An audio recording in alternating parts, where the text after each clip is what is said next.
Welcome to the Excel Pod.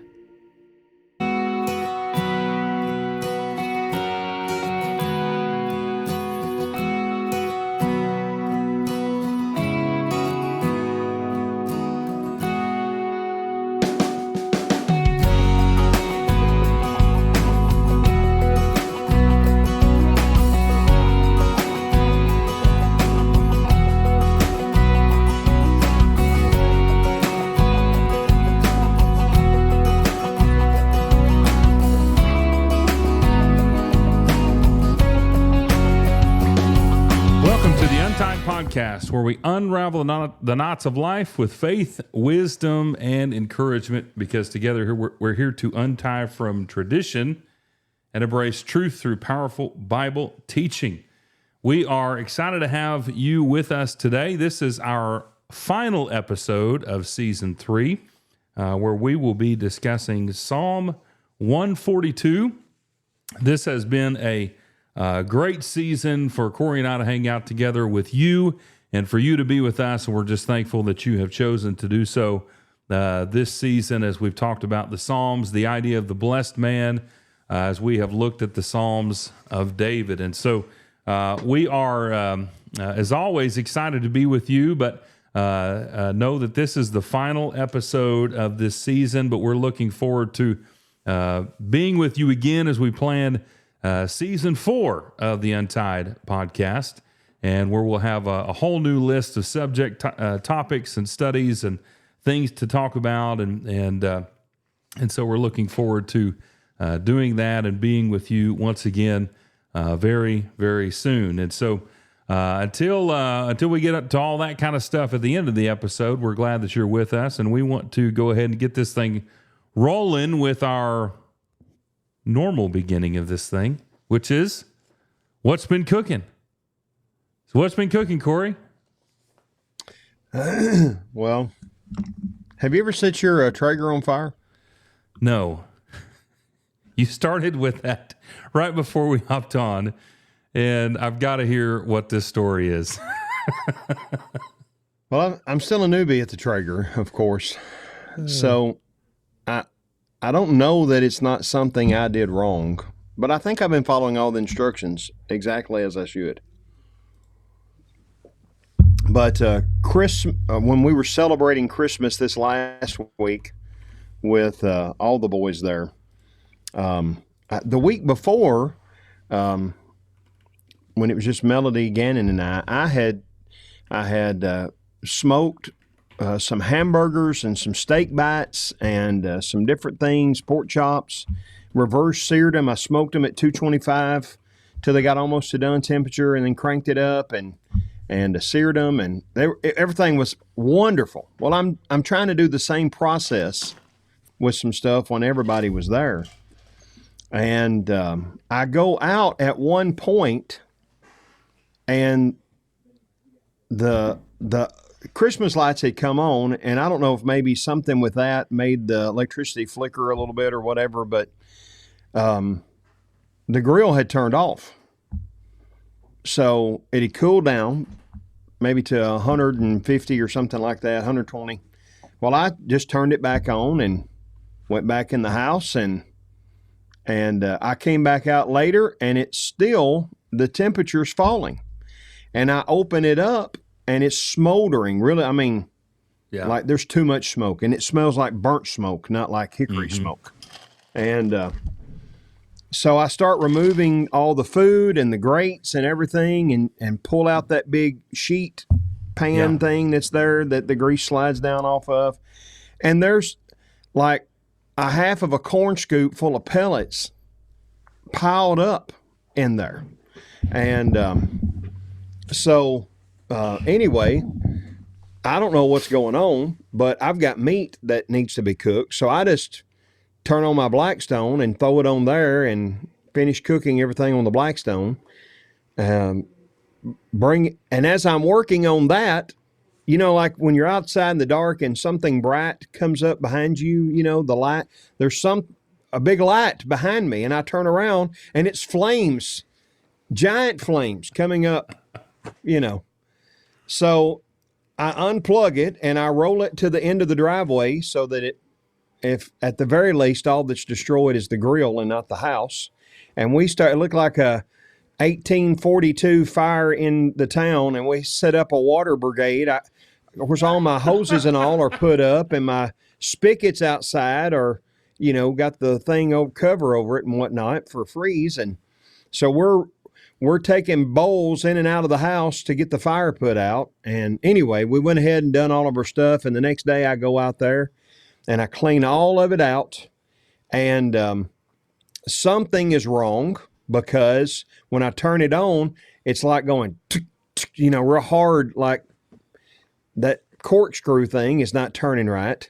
I remembered what you had said about burning the motor out, and I thought, well, some of those things probably got, so I take the whole thing apart, didn't have any idea what I was doing, but I just started taking stuff apart, and I'm kind of mechanically inclined enough to kind of figure out how things work. So I figure out how it works, and I get the corkscrew loose and get it out.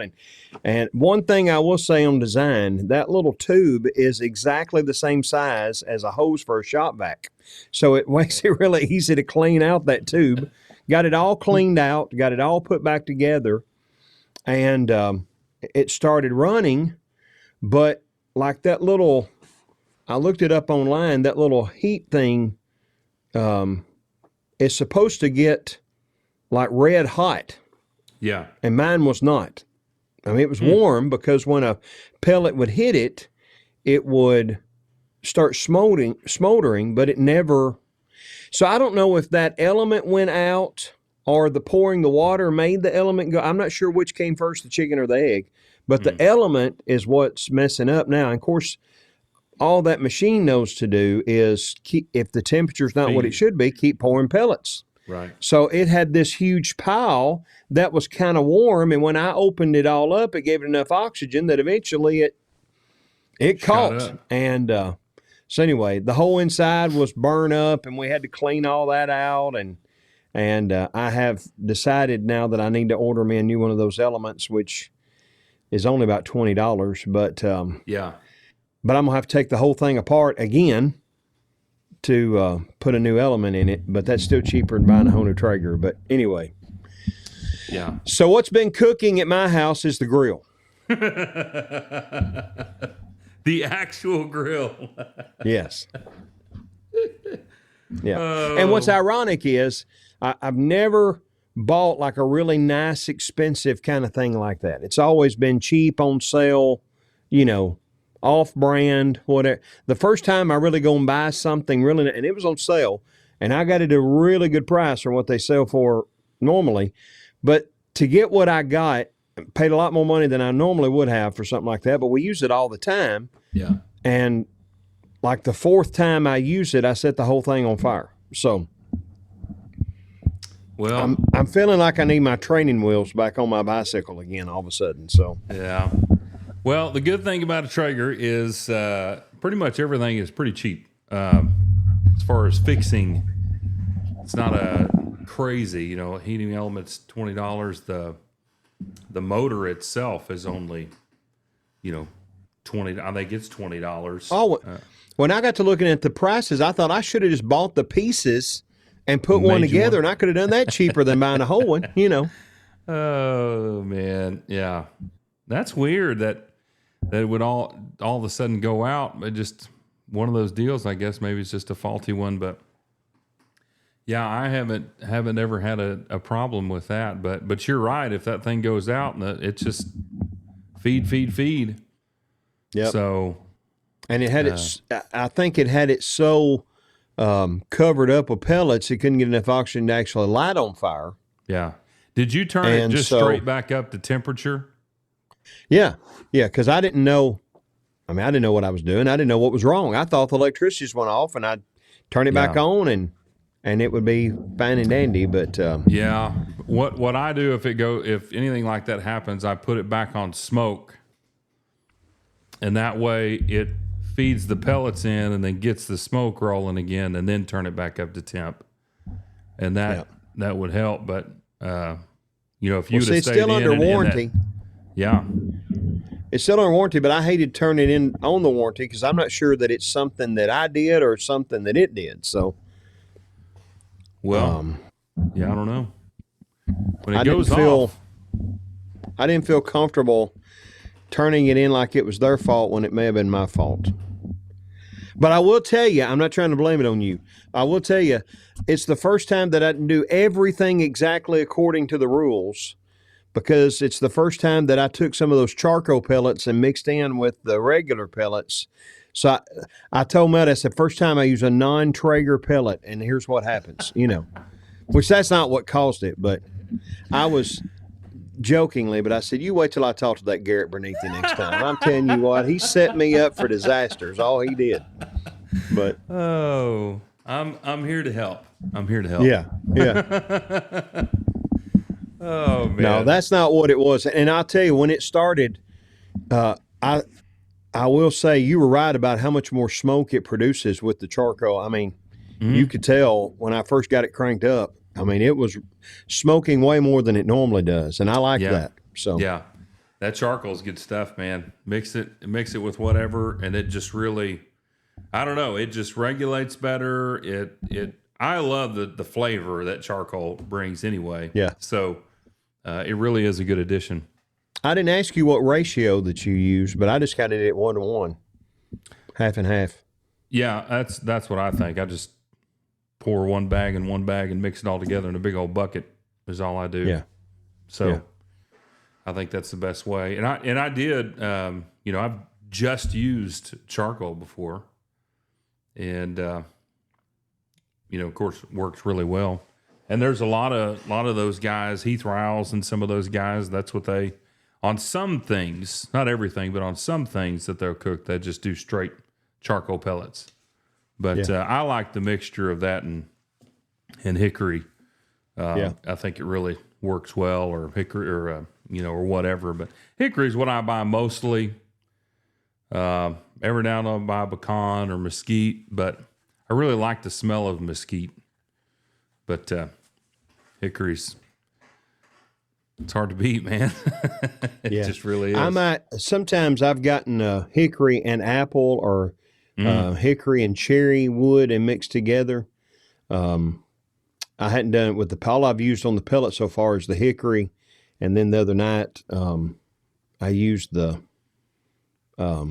hickory combined with the charcoal. But I like, especially with pork, I like, and it may just be all in my head, but I like using some apple or cherry along in with the hickory too. But yeah. Pit Boss has one bag that's, I don't know, it's 4 or 5 different flavors: apple, pecan, hickory, mesquite. I mean, they just pour it all in one bag. I've done that before. Yeah, Traeger's got one of those. I noticed it is I think they call it the Meat Church blend or something, but it's connected with the Meat Church guys down there in Texas. But yeah, Meat Church guys, they got some good stuff. Really good stuff. But we had lots of good food. Melody made Chex Mix, and we made queso, and we made, of course, chocolate chip pancakes. There's a French toast casserole that I make every Christmas at breakfast. Just a normal breakfast casserole with sausage, egg, hash browns, all that kind of stuff. I mean, it's just so much food, and of course, everything that my homemade hot chocolate. I don't know if I ever told you about that. My homemade hot chocolate, I make that every Christmas. Yeah. You have to sign a waiver that you're not going to use any heavy equipment or drive for 24 hours after you drink it, because it puts you to sleep. It just gives you the warm cozies all inside. And you think I'm joking. Everybody, it looked like we had a carbon monoxide leak in our living room. After they drink their cup of hot chocolate, they're all just, I'm so sleepy, And, but anyway. It's dangerous. Yes. Dangerous. Yeah. Oh, I've been meaning to tell you that, a few episodes back, we were talking about seasonings, and you talked about the, Sweet Preacher? Sweet Preacher. Yeah. Sweet Preacher. Anyway, my Uncle Greg called me, and he said, I think it was somebody that he knows, somebody he goes to church with. He's like, that's all I use. So, Sweet Preacher. So, yep. I still haven't got some. I've got to do it. But well, Garrett said he got some and tried it on something. I forget what he said he used it on, but he said he said I like that stuff. I said, yeah, it's pretty good. So anyway, there you go. Got to try it. We've all got to try it. Sweet Preacher barbecue seasoning. Well, lots going on for sure. New year. We're getting ready for the Excel Still More Bible Workshop here in just a few weeks. And Corey and I will, of course, both be there. We've got a great lineup of speakers that's going to be there. Denny Petrillo, Dan Owen, Rick Brumbach, Keith Harris, Lori Boyd, trying to make sure I don't leave anybody out, Joe Wells, Steve Schinnerer, Billy Clayball. We got a great lineup. Looking at Romans 9 through 16, that's going to be at the Ocana Resort in Oklahoma City. We would love to have you there. It's January 21st to 24th. Starts Wednesday morning, goes to Saturday afternoon. Every night, every evening except for Wednesday, you'll have off. And got the schedule out. Everything's gearing up for this thing. Hope that you guys who are viewing or listening to this, that you'll consider coming and spending some time with us as we study Romans 9 through 16. The books are ordered, and so everybody gets a book at the registration. It's built around learning, applying, and building, and then we've got several breakout sessions that we'll be looking at different things. Corey's going to be looking at ministering in the book of Romans, which is going to be a lot of fun. Lori Boyd is looking at, I believe it's the idea of dedicated, and she's developing 4 lessons out of that. Keith Harris is looking at a couple of different texts in Romans 12 and 15. And Rick Brumbach is going to be looking at culture in the early church in Rome. And I know that he'll do a great job with that during those times. So hopefully everybody will come. It's going to be a lot of fun, Corey. We got a great spot there at the Ocana, the convention center. Very professional looking. Lots of restaurants, coffee, you name it, it's all there. People, you don't even have to stay there if you don't want to, if you're around the area. But this is going to be a really good time. And who knows, maybe we can set up the old podcast and have some podcasts during it and have some fun interviewing the speakers and all that kind of stuff. I think that'd be a lot of fun. And we can record that, of course, go live on YouTube and whatnot. But it'll be a lot of fun together during those days. So can't wait. Yep, that'll be fun. It's approaching fast. Yep. Too fast. In fact, as I was working on some of the lessons last night, I was reminded of just how fast it's approaching.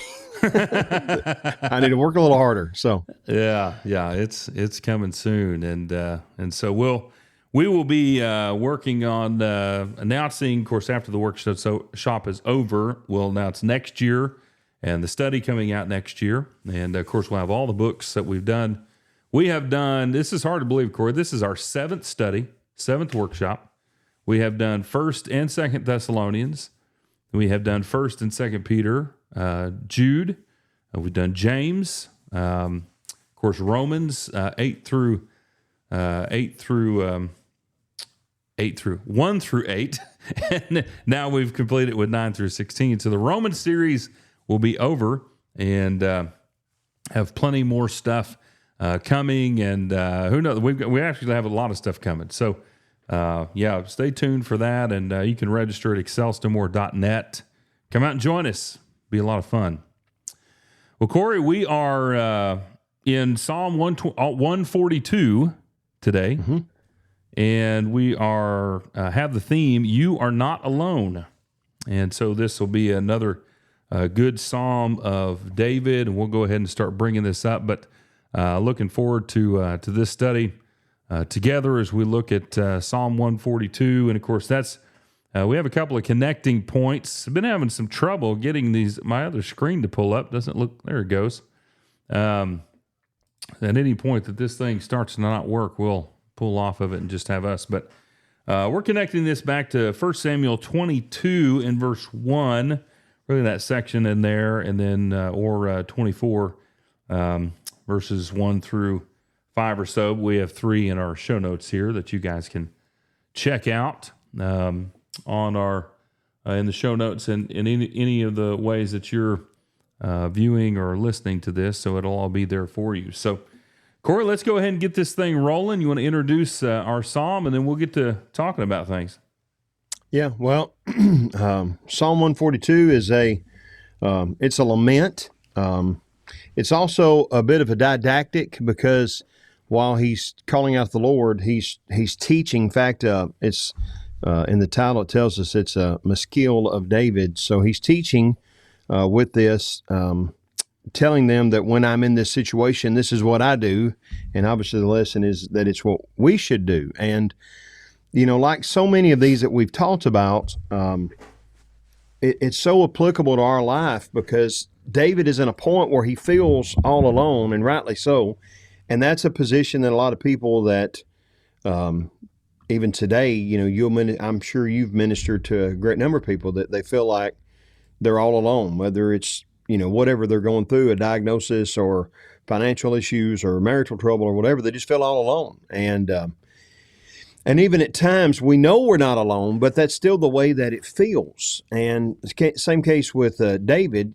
There's one thing you can say that's not true or that's not real, and so you ought not think that way or believe that way or whatever. But perception to some degree is going to be reality. And if I feel that way, I can tell myself that's not the case, but you still feel that way. And it's a real thing to feel lonely and all alone.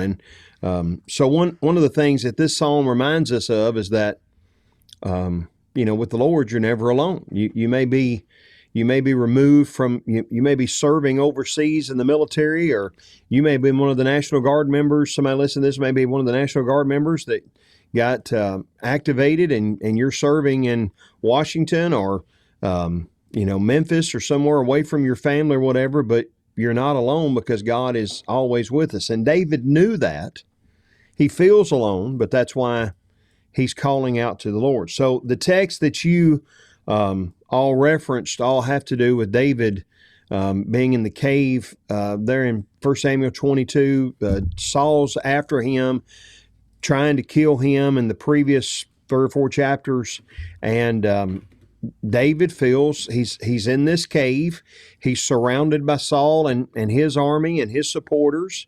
And it's a lonely place to be when it feels like the world has turned against you.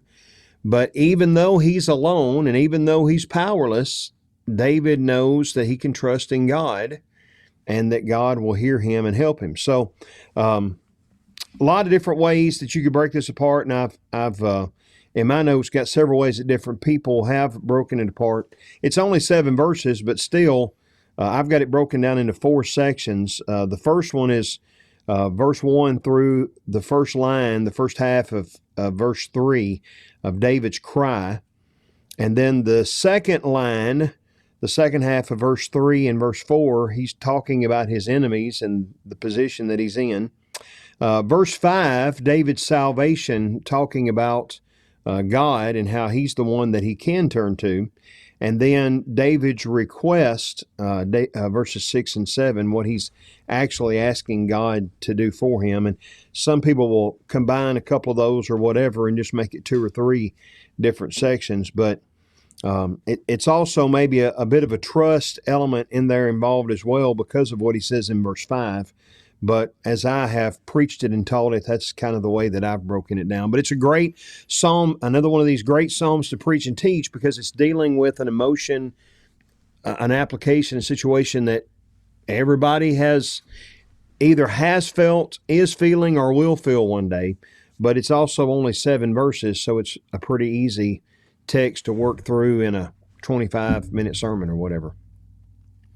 I love how you talked about the perception idea, and how perception is, and we actually in one of our roundtable seasons, I think it was the 3rd season, we were discussing leadership and how how the congregation views things, how people view things, and from a leadership perspective, one way or the other, doesn't matter what direction, but perspective or perception rather is not always true.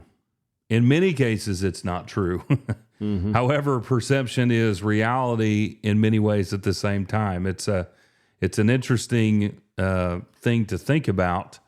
Because perception is everything. How do you want to be perceived, or how are you perceiving life? Whether it's right or wrong doesn't really matter. But what you feel, what you see, what you're going through, that's something that is really important, and is something that we've really got to consider in our life.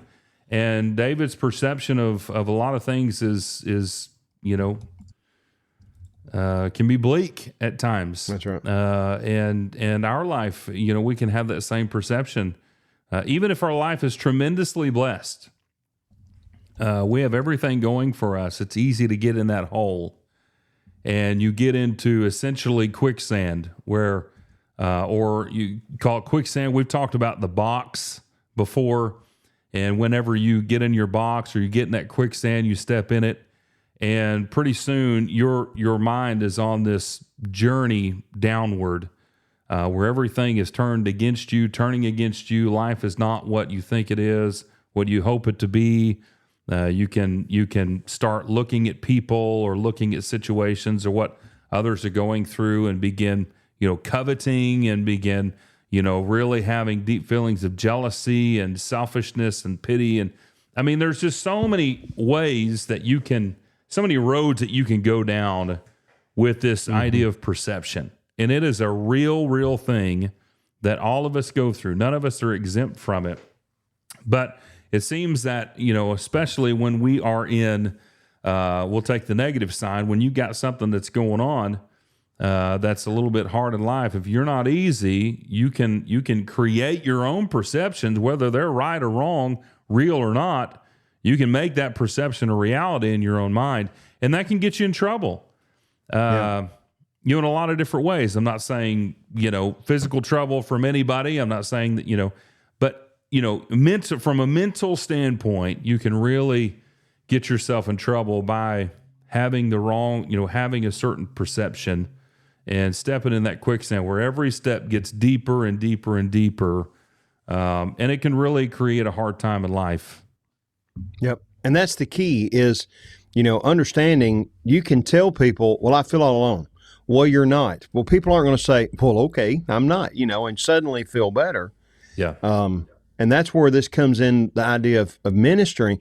You can either, as you say, you can head in the wrong direction with that and get further and further into it, or you can work yourself out. And that's what David's doing here, is how do I work myself out of a place of feeling lonely to working myself to a position that I feel like I'm not alone, that, it's a catchy little slogan for the marquee sign out on the front of the church building that, you and God make the majority. Well, that's true, but you don't just suddenly read that going down the road and say, well, okay, everything's better. It takes some work to get your mind, James chapter 1 is that idea of when you're going through those trials rather, that you lead your mind to thinking, well, that takes some time, and that's what you're saying here. So, well, there really has to be a controlled thought process, I guess.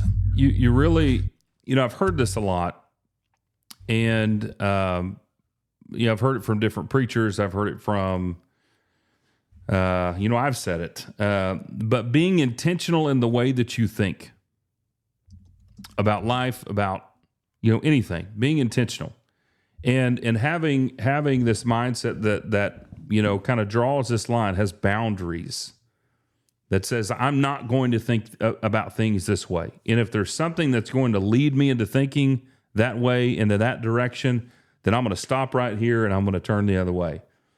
I think it's very healthy that we all create boundaries in our life. Boundaries as men, boundaries as ministers, boundaries for our marriage. There's got to be boundaries even in the way that we think. And some of that is, some of this stuff that can go in our mind is a result of what we feed our mind. And if you keep feeding your mind the negative, what is your mind going to spit out? It's going to spit out negative. That's just how this thing works. And so being intentional in the way that we think about life and the way that we think about our situation is so important for us to consider, because it doesn't allow us to go down that negative road.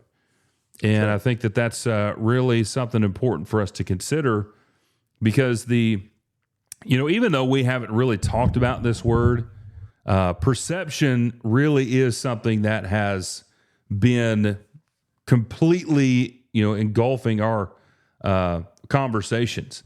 Everything that we've been looking at with David, there is a perception. When he's looking at Saul, there's a perception of the king. When he's looking at a situation, there's a perception of that. David had boundaries. We need to have boundaries. That's just really a healthy way to live life. Not easy, but it's intentional, because you're choosing what way that you're going to turn physically, spiritually, and mentally. Yep, that's exactly right. And that's what David's doing here, is how do I work my mindset back to where it should be, thinking the right way, focused on the right things. It begins with turning to God. If we're gonna access the strength of God's help, it's turning to God, and that's what he's doing in this prayer. So let's go ahead and start this thing off, and we're looking at this first section here, which you have labeled in verses 1 through, we're calling it 3a, which is David's cry, and it starts out that way. I cry aloud with my voice to the Lord. I make supplication with my voice to the Lord. I pour out my complaint before him. I declare my trouble before him. When my spirit is overwhelmed within me, you knew my path. I guess really just overwhelmed within me. But, that's several different ways to say the same thing. Yep. He tells you there what he's doing and the why that he's doing it. So verses 1 and 2, I'm crying, I'm pleading, I'm pouring out my claim, I tell my trouble. Like you said, it's 4 different ways of saying the same thing. Verse 1, the second line, he tells you what it is that he's crying out for mercy from the Lord. He's giving his complaint to him. I'm telling my trouble for him. But what he's asking for as he's crying to the Lord is God's mercy, for God to show him, what it is that he needs. He's asking him for a favor. And the reason he does then is that first line of verse 3, God knows the way. When you're all alone, that's especially, the scariest thing usually is not where you are or what you're going through. It's to think of it that you're by yourself. Even if we don't know. Now, if I'm lost in the woods, I might get a little scared. If you and I are lost in the woods, I might be a little bit scared, but I'm not going to be as scared. Right. If we meet a bear, I think I can outrun you. Maybe I can. I don't know. But, maybe... That's not why I would. But I wouldn't. You're not as scared when you're with someone, and knowing that God is with me. God knows the way. Even before I ever take a step, he knows the way I need to go, and he knows the path that I'm traveling on. And so, that turning to God in whatever he's going through, we've talked about this all season long, good, bad, ugly, anywhere in between. That's what David is going to do. And it shows his anguish, and it shows that he sees that God is his only hope that he has. But he knows God is the one that can help him. And so, that's why he's turning to cry to him. He knows that as devastating as this situation might be, I don't have anywhere else to turn anyway. Sometimes that's when we do turn to God, is when we realize we don't have anywhere else to turn. But God's the only one that could possibly get me out of this jam that I'm in. Well, and we've talked about this before. The idea of don't have anywhere else to turn. That's a powerful concept here that we've looked at not only with David, but we looked at with Paul, and we looked at with Jesus. There ain't nowhere else to turn. God is the only way to turn. And so I'm not saying that David here was forced to turn to God, but in his mind, his faith is forcing him to look at his life and say, this is where you're at, what you got going on. You can turn away from the Lord or turn to him. And so his choice based on faith, understanding, as we looked at, I believe it was last week, and we've seen it before, that God is true refuge. He's true protection. You want to go somewhere where there's comfort, it's with him. And in the, that takes you to everlasting right there. But to turn to God, Paul talks about the fact that he was forced to stop relying on himself and forced to start trusting in the Lord. And there was a situation that cultivated that for him. And maybe, him in the cave may have been the situation that really truly led him, because he talks about it so much, it really truly led him to begin fully relying on God to maybe a level or degree that he hasn't before. And there's probably steps to this, whether it was with Saul or Absalom or anyone else, the Philistines we've looked at. Every time that he does that, it maybe adds another step in his trust and his faith in the Lord, that he's truly relying and trusting on him. And so, once again, 1 and 2 shows us, as we have seen time and time again, you can go to God over and over again. He wants you to cry to him, so do it. He wants you to pray to him, so do it. He wants you to pour out your feelings and complaints and thoughts and all that, your cares, so do it. He wants you to, as it says here in verse 2, New American Standard, I declare my trouble before him. That's what he wants. Cast all of your anxieties on him because he cares for you. So don't ever think that you're bothering God with your problems, because you're not, and you never will be. And I don't know that we can stress that enough, Corey, because I really do, I know, I can't say this of everybody, but I have met too many people and talked with too many people that's what they feel like. I'm bothering God with going to him over and over again with these things. And that's not the case. No, he wants us to, and he's a big God, and he got big shoulders. He can handle it. So, sometimes I think, those situations that we find ourselves in, is kind of God's way of reminding us how badly we need him. So, yeah. And I love verse 3, and I know that we've got this separated. I can't remember where you said your separation point was, but that first sentence in verse 3, I think, is so powerful. Yeah, I've got that with the first section. Yeah. When my spirit was overwhelmed within me, you knew my path. Yeah. And that's why are you crying out, pleading, complaining, telling your trouble to God? It's because you know my way. But see, there's a shift there to some degree. He's saying what he's doing, and I think this is the teaching part of it, verses 1 and 2. Yeah. But then in verse 3, it's a little bit, is he talking to God there? It's singular. Or is he talking to the group that he's writing to? Probably not. But so you think about how the first 2 verses, he's basically telling them, this is what I do when I'm in these situations. And then he's turning to God and saying, and God, the reason I do that is because you know the way when I don't. Mm-hmm. Which is always the case. That's right. And we forget that sometimes. It is. We get to a point where we rely so much on self that we know the way out, that we know the right way, that we, and I think sometimes this is intentional, we do this, and sometimes I don't think it is. I mean, I really don't. I think that sometimes we just get so driven to try and figure things out or to do something that we're so focused that we forget to kind of pull back the reins a little bit and let God work. That's and right. I am very guilty of that. I can be a very driven person, and sometimes there are things that happen that to me that just kind of forces me to step back and just see the forest, if you will. You get so focused on the one tree. Step back and look at the forest. See the big picture of what's going on. There are things that are always happening. It's just like the farmer. And I love Aubrey Johnson did a wonderful job. I believe it was in Aubrey Johnson's book, The Seed Principle.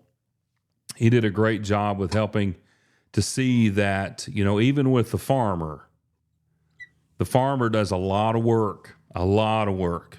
They till the ground, they work the ground, they plant the seed, they cover it up, they do all kinds of, and then whenever everything grows, they harvest it. They do a lot of work.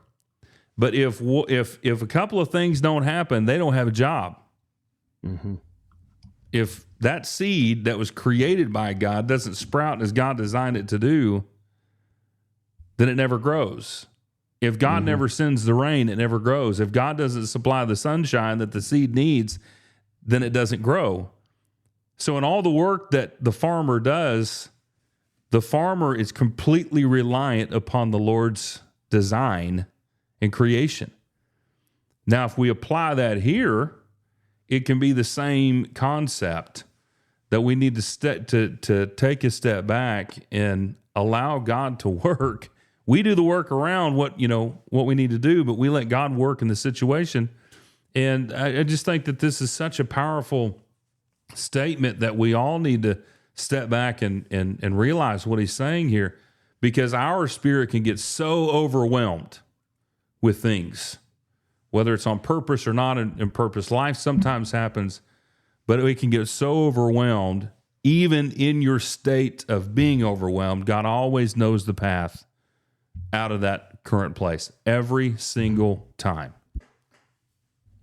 Yep. And how many times we say, well, I don't know how we're going to get this done, or how we're going to get this funded, or how we're going to find the manpower. And what we're doing every time is leaving God out of the equation. And it's a very much a Western mindset, what you're describing there, but it's the reality of the world that we live in, that's what we do. And to your point about the farmer, God does expect us to do what we can, but ultimately we're trusting that as we do, he's going to give the increase. 2 Timothy 2, he uses the farmer as an example, and also an athlete, and also a soldier of, you're just putting your trust in, you're going to do your job, do what you can do, but ultimately you're relying on God to do everything for you and to bring it all together. And even what we do is based solely on whatever gifts God has given us and opportunities he's given us, and, all those kinds of things. So, like I said, it's easy to get in this mindset of I'm all alone, I don't know the way or whatever, but we got to make ourselves think in the right direction. And that's what David's doing here. Yeah. Yeah.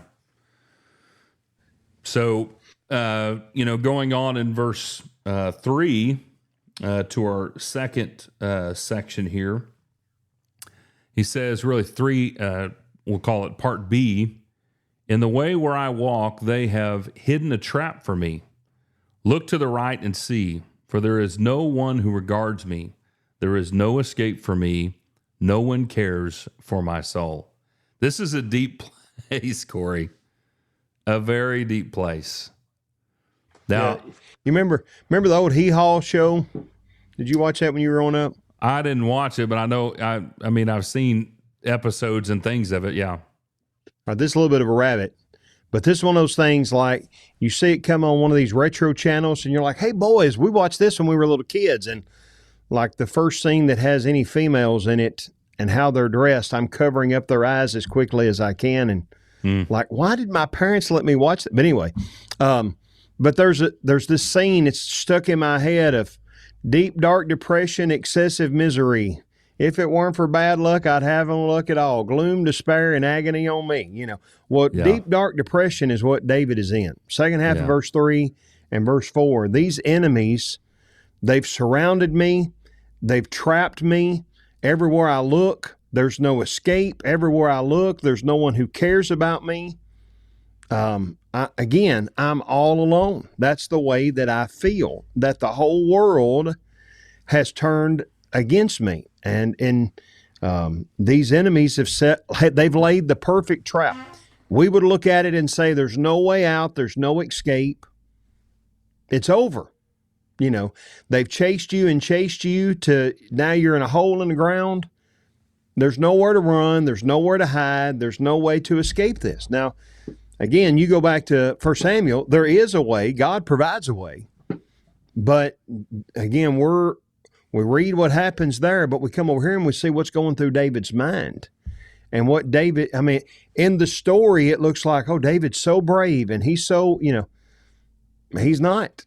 The old John Wayne quote, and I won't say it exactly right, courage is being afraid but saddling up anyway. Is that the way it goes? Something like that. Something like that. These Bible heroes, it's not that they had it all figured out, and it's not that they had just great courage or what. It's the trust that they had in God that allowed them to get through it. Even all the way up to Jesus. Jesus is scared in the Garden of Gethsemane. We don't usually portray it that way, but he's scared. He's a human. He's begging the Father if there's any other way. Why would he do that? Jesus had seen crucifixion. He knew how terrible a way to die that it was, how painful that it was. But nevertheless, not what I want, but you want. Well, David's scared to death.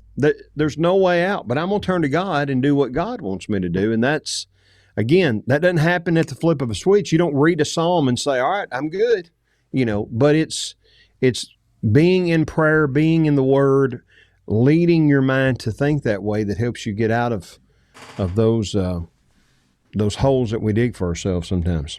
Well, that's, we talked about being intentional. To be honest, it really didn't hit me until you just said this. Jesus knew what crucifixion was. Mm-hmm. It wasn't a private thing. It was a very public thing. So, I don't know that we read of any of that where Jesus is walking by looking at this, but could he have seen it? Yeah. Well, just think about how to make this real and apply it here. If we think about it from this perspective, when you know something's coming and you see that, there is something in your mind that is triggered, and now you're thinking about it. So we're reaching here, we're just exploring this, I guess, a little bit. But if that was the case, and being in that area, it probably was the case, that Jesus would have seen it. Being a human, something would have been triggered in his mind, and that would have been something, okay, that's coming. Well, that leads anticipation. And anticipation for things can lead you in different directions. So just thinking about Jesus from a human perspective, he wasn't immune to those things, I guess really is the point that I'm trying to make here, is that he wasn't immune to the things that, that we go through. He fully went through everything, but yet still put his trust in the Lord. Well, did David know what could happen if Saul got a hold of him? Did David know what would have happened if Absalom got a hold of him? Did David know what the Philistines would do if they got a hold of him? Yeah. I mean, pretty good idea of what probably would happen, and he's on the run. And that's when you feel like the world's against you. I mean, if we just look at what this says here, they've hidden a trap for me. We've read Psalms that they're surrounding him from all sides. Look to the right and see, there is no one who regards me, no escape for me, no one cares for my soul. He's gone down that path, and he's really struggling because he doesn't have any help and encouragement. And so I guess what this shows here is that nobody is exempt from the idea of being depressed. Nobody is exempt from struggle. Nobody is exempt from trial. Nobody is exempt from this thought process. It's easy to get to, but in the time that you do get to it, it doesn't mean that you're unhealthy. It doesn't mean that you're a bad person. It just means life is happening, and this is where you're at. You've got to have the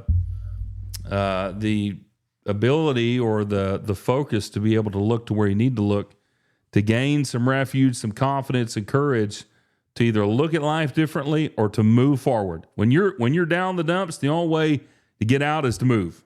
If you don't move, then you die. And you don't want that to happen. So you got to move. Yep. There's an old story that I read one time.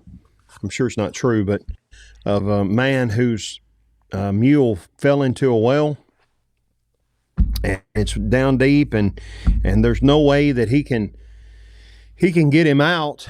The mule's bellowing and he's suffering, and he thinks, well, the best thing I can do is just bury the mule and let him suffocate and die, and not make him starve to death or whatever. So he starts throwing shovel full at a time of dirt in the well. Well, all of a sudden the mule realizes what's happening, and he stops bellowing, and as the dirt piles up, he steps on top of the pile of dirt, and as more dirt comes in, he keeps stepping up on the dirt pile, and next thing you know, he steps out of the well.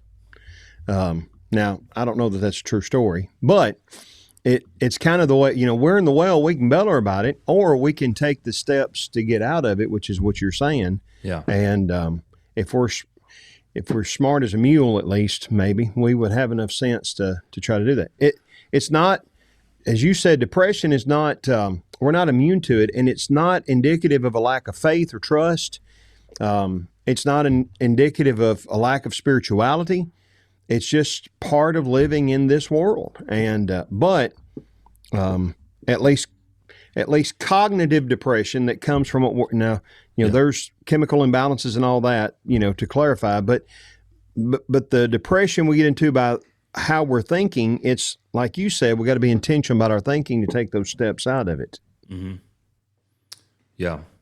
We can't give up when things get hard. We've got to be able to be strong enough. And I'm trying to think of the right word, but you got to have a little bit of courage. You got to have a little bit of of the ability to move forward, to take the hits. I loved a Brent Venables quote.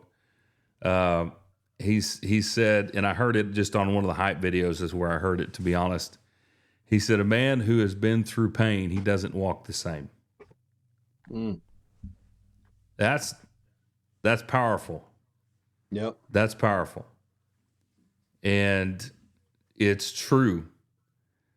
The situations you go through in life will mold you into something, and it can mold you into something great, or it can mold you into something terrible. Yep. But how you use those situations to better your life, now that's something to think about. David, after this time, didn't walk the same. After David sinned with Bathsheba and he was repentant and was able to be forgiven, he didn't walk the same. When you're battle tested, you don't walk the same. So, an example of that I'm sorry, go ahead. No, go ahead. An example of that in David's life is when he's standing in front of Saul as a young man and saying, yeah, I'll go face the giant. Well, you can't do that. Yeah, I can, because God's going to be with me. How do you know? Tending my father's sheep, there was a lion and there was a bear. He delivered me from them. He's going to deliver me from them. Mm-hmm. That giant as well, So, like you said, you can build off that, but it takes you starting the building process. Yeah. It's important to see life in a way that allows you to move through it. Yes. Nothing's always going to be easy, but here's something else that's very important, Corey, and I know that you'll agree with me on this. For anybody who's listening, You're not the only one. David felt like he was the only one. I can promise you somewhere else in the world, somebody else was thinking this way.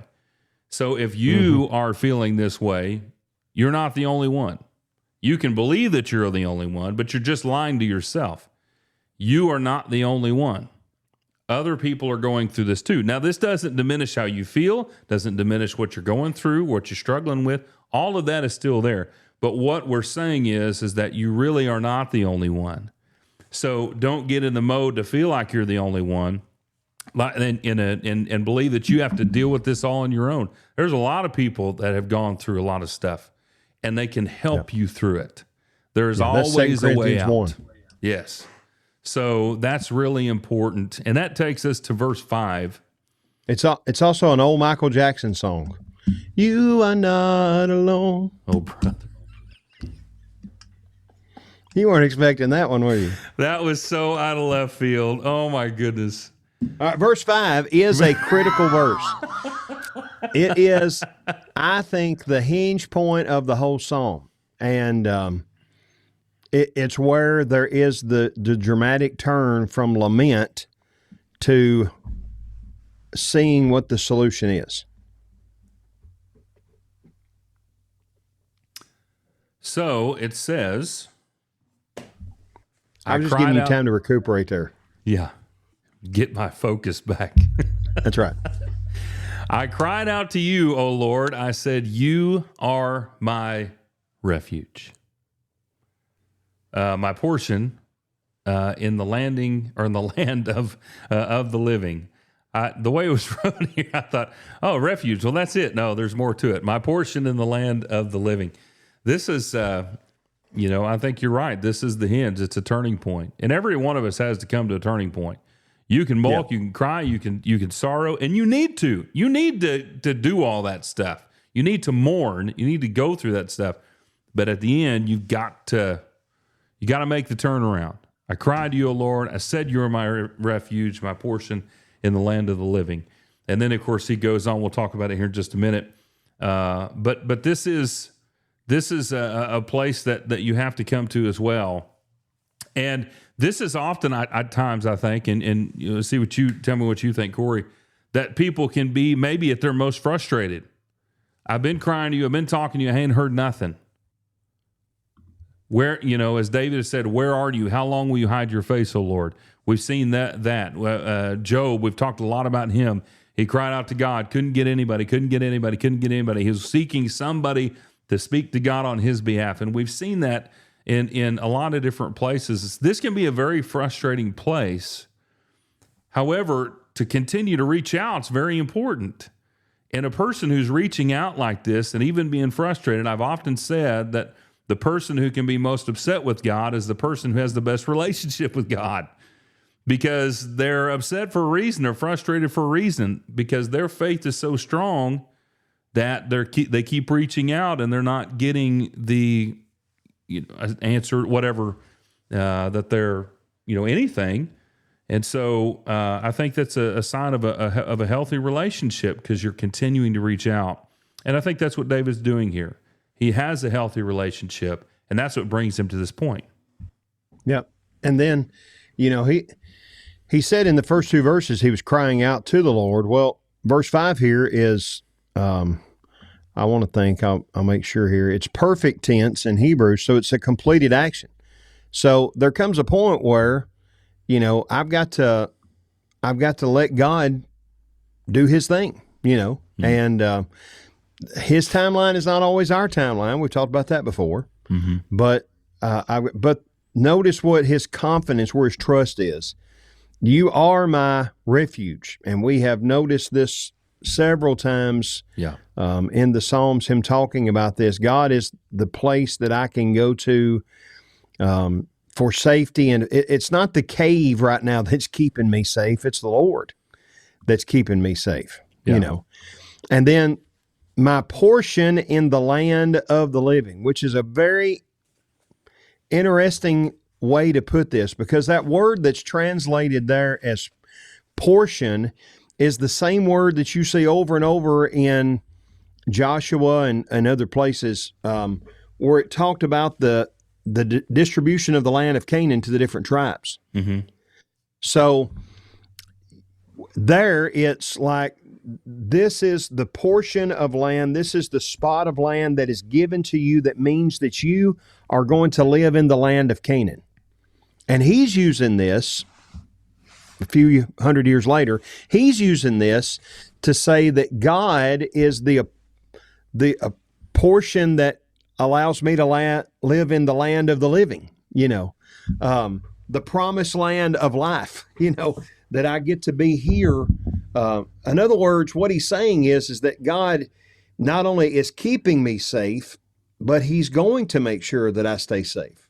Yeah. And again, none of that is based off of like some, over self-inflation or anything of like that, anything of that nature for David. It's that he knows that God's going to keep his word. He's been appointed, he's been anointed to be the next king of Israel. So he knows he's going to be the next king of Israel. So he knows Saul is not going to be successful in killing him. Otherwise, I'm not going to be the next king of Israel. And this goes back to what we were talking about earlier. You can know it, you can know the facts, but you still feel a different way. Yeah. So the reason I'm crying out to the Lord, I've cried out to you because I know here's the reality, and this is what I've got to get my mind to thinking on, not the way that I feel, but my security is that I know that my feelings and the reality are at odds with one another, and I've got to base my faith and trust not on what I feel, but what I know of God and who he is and what he says he will do. Does that make sense? Yeah. Yeah. I don't think I'm making too much out of that verse, but I think that's like the crux of the whole thing that's going on here, in my opinion. Well, you're the internal battle being at odds with one another. That's that I think is, I mean, as far as I understand here, that's exactly what's going on. I mean, that's everything that we've been reading here is how he feels. And we as human beings get stuck in the way that we feel. And so many times we allow the way we feel to push the way that we think. Mm-hmm. So our feelings are ruling our thoughts and they're ruling our decisions. And that's sometimes that can be a good thing, but in many cases it's not a good thing. Knowledge and understanding, those are, when we look at the rest of wisdom literature, knowledge, understanding, all these are things that create wisdom, true wisdom. And true wisdom may judge against the way that you feel. So this is the internal battle, not only that David goes through, but that all of us go through, that we're allowing our feelings to direct our hearts and minds rather than the knowledge of truth to direct. And I'm not saying the gospel message. I'm saying the reality of what life actually is, the reality of the blessings that you have. I have nobody in this world. Well, that's how you feel. Yet you have your wife and your children and your parents and your grandparents and your church family. Everybody's standing there around you, but yet you feel like you have nobody. So that's your perception. That's not reality.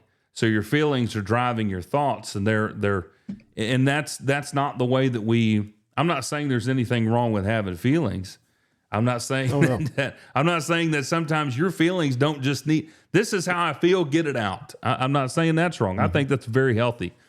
But when you continuously allow your feelings to drive the direction of your life, drive your thought process, now we're getting into a real unhealthy place.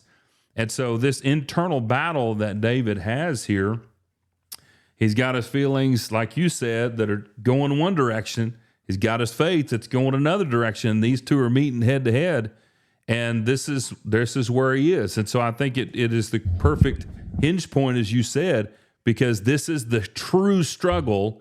And I also love what you said. It's not the cave protecting him, it's God.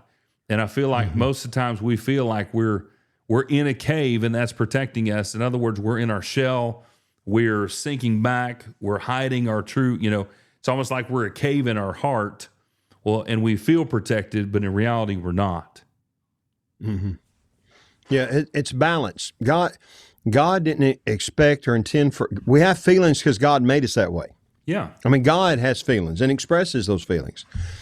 But like in all things, there's balance that has to be had. We're not intended to be like Spock and go around purely based on, just our, logic or whatever.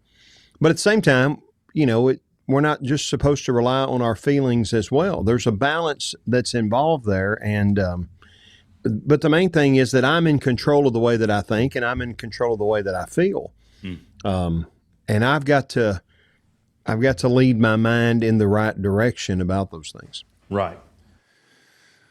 Well, and that brings us down to our final section, which is David's request, which is, give heed to my cry, for I am brought very low. Deliver me from my persecutors, for they are too strong for me. Bring my soul out of prison, so that I may give thanks to your name. The righteous will surround me, for you will deal bountifully with me. So again, we have a number of things that are being said that are, essentially a realization of reality, and saying things kind of in many ways over and over again in the same way, in a different way. So, I've been brought very low. Well, that's the summation of everything that we've just read. But the only way out is with the Lord. Yeah. 3 imperatives he gives to the Lord, telling God, not that he's commanding God, but he's telling God what he wants him to do. Attend to my cry in verse 6, which just pay attention to what I'm saying, please. Yep. Number 2, deliver me, save me. And then number 3, bring me out, which is literally carry me out or take me out or whatever, of prison. And the reason that I don't need you to listen to me is because I'm brought very low. The reason I need you to deliver me is because they're too strong for me. But the implication is they're not too strong for God. And then once you do that, what's going to happen? 3 things. I'm going to give thanks to your name. The righteous are going to surround me. You will deal bountifully with me. And all of these laments we've talked about end in this kind of praise. Even laments that are more lamenty, if that's a word, than this one is. But he's, again, ending on a positive note. And really, it's the entire book of Psalms ends this way. You've got Psalm 141, 2, 3, 4, and 5. Those last 5 Psalms are all lament Psalms. And then 146, 7, 8, 9, and 50 are all praise Psalms. So we talked about in the introduction of all of this how that if you really narrow it down, there's really 2 types of Psalms, praise and lament. Early in book 1, lots of lament, a little bit of praise. And that slowly transitions to, by the time we get here to book 5, lots of praise, very few laments. Yeah. But the whole book ends, or the collection of 5 books, ends in the same way. You've got 5 lament Psalms, but that's not the note that we're going to end on. We're ultimately going to end up on these 5 praise Psalms, 146 through 50. But anyway, that's what he's saying is I'm going to, this is one of those praise words. I'll give thanks to your name. I'm going to praise your name. Some translations even have, but I'm going to give thanks to your name. The righteous are, right now I'm surrounded. He said that earlier in verse 3. He didn't use the word surround, but he says that, you look to the right and there's no one, there's no refuge, no one who cares. Basically, he's saying I'm surrounded by the enemies. But when God gets done, I'm going to be surrounded by the righteous. It's when you put God into the situation, how totally 180 degrees things can turn around that only God can do. Yeah. It's full trust full understanding. The reality of our life is that God, he said it here, is powerful enough to do anything. He can do far beyond all that we can ask or think, or far more abundantly, I think the New American Standard says. And to come to the realization of that is very important. And so you might even say that Psalm 142 for David is the healthy way to go through a time of great trial. You're brought very low. That can be a natural thing due to circumstance. Deal with your feelings. It's almost like the stages of grief here that he's going through. And, come to your time of frustration, whatever, lay it out on him. But then ultimately end where you should end. That's what all of this is about, is you're going to start at a certain place, but where you end up in this process is what's really important. And, that's right. And so I think that, David does a wonderful job of showing this. It's so awesome. We know that every word, all scripture is inspired by God, and it's profitable for teaching, correction, reproof, and training in righteousness, so that the man of God may be adequate and equipped for every good work. We know that text. Some people believe that every single word God is giving to them. I would agree with that. However, I believe that God allowed a person to be himself. And in this, God is using David to be able to share that even these great men of faith, even these great servants of God, even his greatest kings, all struggled, yet all put their trust in the Lord and ultimately relied on their faith to get them through those things. And if we're able to see them do that, then we can do that. Mm-hmm. And I think that is one of the great blessings of Scripture is, he may be thinking about a certain time in his life, but we can read these and think about a certain time in our life. It is so applicable here. You and I have been through stuff, and we've talked about some of those things. And this, in a lot of cases, sometimes this is exactly how I felt. But in the end, this is the outcome that I was able to reach because of the wonderful people that were surrounding me, because I was looking to the Lord, and trying to work through the things that I was going through. And I'm certainly not using myself as an example, as saying, look at me. What I'm saying is that this is a proven method that has helped me. Mm-hmm. And this is something that if it can help me, it can help you. So that's exactly right. And that's the purpose of, I think, these Psalms being preserved for us even till today, is God knew we would need them. Yeah. There's so many things like that in Scripture, things that we need that we didn't even know that we needed. And, Yep. I was thinking about this the other day. If you ask somebody, what's your favorite book? If you ask a Bible student what that is, it's whatever they're reading, whatever it is that they're studying. And you think, oh, well, that's just a typical preacher, whatever answer. For me, that really is the case. Whatever I am engulfing myself in, I'm going down those roads, those different paths, and learning. And it just is really, it's a lot of fun. It's fulfilling. And, that's what Scripture does. It takes you on these journeys and builds you up and corrects you and tears you down, and it does all kinds of things. And that's the power of the Word. Somebody once said it's not people who can convict or convert others. It's Scripture that does that, and I think that that's true. And the more time we spend in Scripture, the more time we're going to be made into the men and women that God wants us to be. Yep, that's exactly right. So, and that's what you get. The more you're in the Psalms, That's what you're going to get more and more of. That's right. That's right. So our study of the Psalms for this season is done, but hopefully it's not for you. Right. Right. This has actually led me to, I'm preaching through the Psalms this year. So I'm excited about that. Of course, I won't be preaching through every Psalm. There's only 52 Sundays. So in our second service, I'll be preaching through the Psalms. And this has been something that the Psalms have blessed me tremendously, and hopefully it will for those who are here.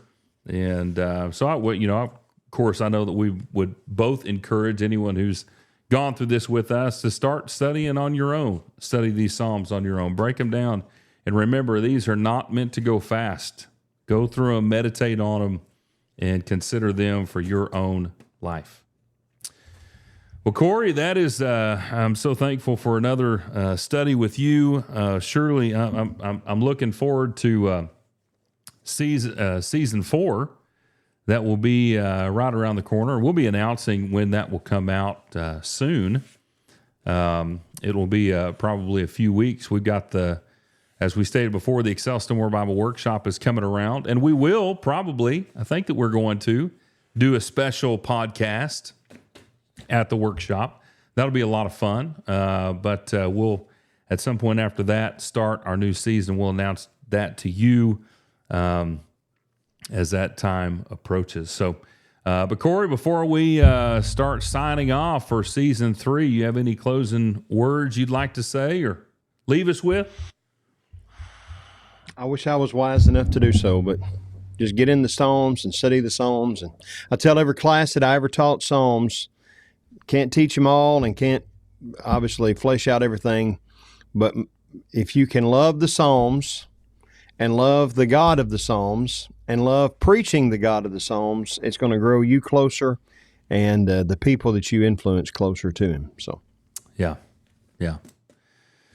Well, I'm really excited about what hopefully this has done for those of you who are tuning in. We do hope and pray and would like for you to like these episodes and, of course, the podcast itself, and share that with your friends, your family, your congregation.